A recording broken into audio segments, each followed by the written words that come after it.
In 1985, New York Magazine published an issue detailing the off-screen exploits of a group of young actors, dubbing them the Brat Pack. The phrase would follow these actors around for the rest of their careers, becoming a stumbling block as they matured into adults. While some have fared better than others since the height of their popularity, it's safe to say almost nobody from the original Brat Pack enjoys the same level of fame they did in the 1980s. Here's what they look like today.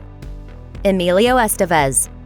Referred to as the unofficial president of the Brat Pack, Emilio Estevez was said to be the best friend of everyone he starred with. Whether he wanted the title or not, Estevez became the face of the Brat Pack, and as a result, he felt the weight of its connotations the most. When the 90s rolled around, Estevez was still best known as the star of The Breakfast Club and St. Elmo's Fire. 1988's Young Guns was unfairly tarred with the Brat Pack brush, and when the 1990 sequel ended up getting the same treatment, he knew he needed to do something different. That came in the form of Gordon Bombay, the drunk driving lawyer forced to coach a Pee-wee hockey team as part of his community service in 1992's The Mighty Ducks. The film proved a huge hit for Disney, and the studio quickly set about preparing 2 sequels in which Estevez reprised his role, forging an all-new film identity for the actor. Emilio Estevez! The Mighty Duck, man, I swear to God, I was like, Emilio! However, while he succeeded in shedding his Brat Pack image over the course of the cult trilogy, by the end of the 90s, he was doing less noteworthy movies. Today, Estevez spends more time behind the camera than in front of it. Rob Lowe. If Emilio Estevez was the head of the Brat Pack, then Rob Lowe was his VP. Lowe, who starred in The Outsiders and St. Elmo's Fire, was a mega hit with young women across the globe and found that so much romantic attention would be his temporary undoing. It's something I don't really have all that much control over. By 1988, Lowe had dreams of starring in a Martin Scorsese movie and was desperately trying to shake his Brat Pack image. But having an unauthorized sex tape released was probably not what he'd had in mind. After attending a political event in Georgia, Lowe went clubbing with Oxford Blues co-stars Judd Nelson and Sheedy and went home with 2 girls who taped their encounter and sold the video to the public. It made me reevaluate, my life and my career and all the things that one hopefully goes through when something like that goes on. Since then, he's successfully reestablished his polished screen personality on shows like Parks and Recreation and The Grinder and his achingly self-deprecating memoirs. Judd Nelson.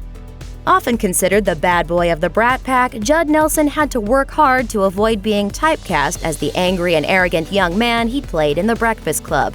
Eat my shorts. He later starred in TV's Suddenly Susan, but he still experienced some serious career ups and downs since trying to shake away the Brat Pack's heyday. Yeah, the Brat Pack, it just seems like such old news. I mean, even the Indians have stopped talking about custard. It's taken several decades, but it looks like Nelson has finally found that long-awaited taste of critical acclaim playing a recurring character in Fox's hit show Empire. Molly Ringwald.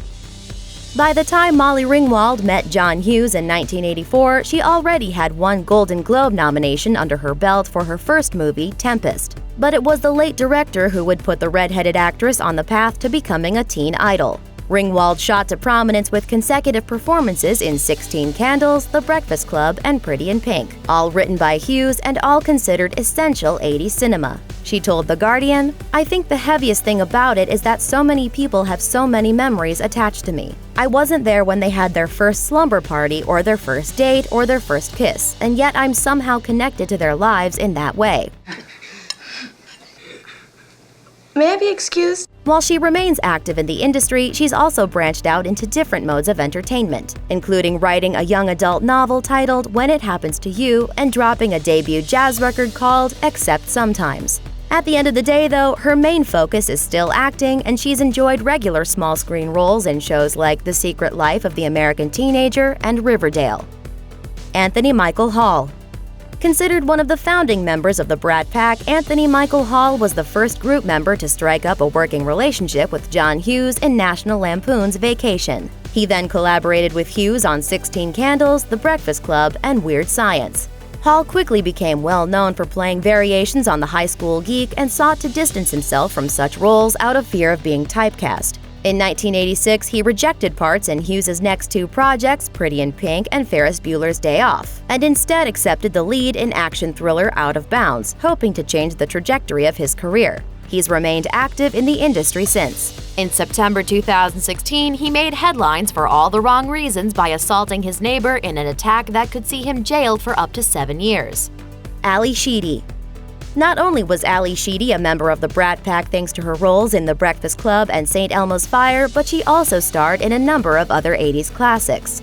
Count War Games and Short Circuit among her collection of must-see movies. And while she remembers those years fondly, moving on proved difficult because of the pressure to break out and become a success individually inflicted on her by the Brat Pack label.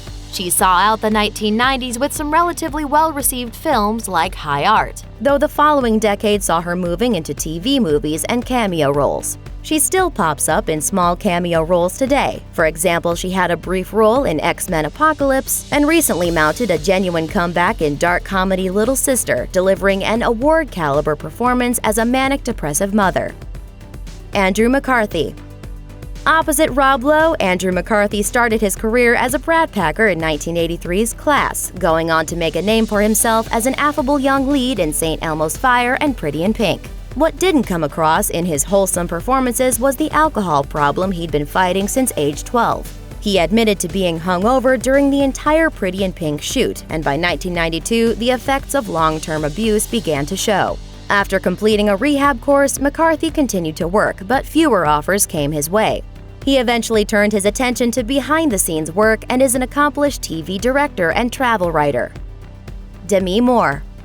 Like many of her characters, Demi Moore was fashionably late to the Brat Pack party, missing the Breakfast Club but making a lot of noise in St. Elmo's Fire.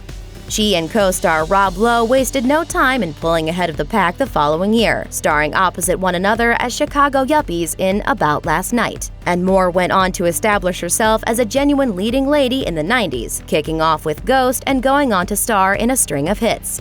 Unfortunately for Moore, her star status faded quickly as she experienced a series of setbacks courtesy of leading roles in Striptease and G.I. Jane. In the years that followed, she became best known for her off-screen endeavors, including marriages to megastars Bruce Willis and Ashton Kutcher. But with a cameo role in TV's Empire and a part in the June 2017 female comedy Rough Night, she might just be ready for a turnaround sooner than later. Thanks for watching. Click the list icon to subscribe to our YouTube channel. Plus, check out all this cool stuff we know you'll love too.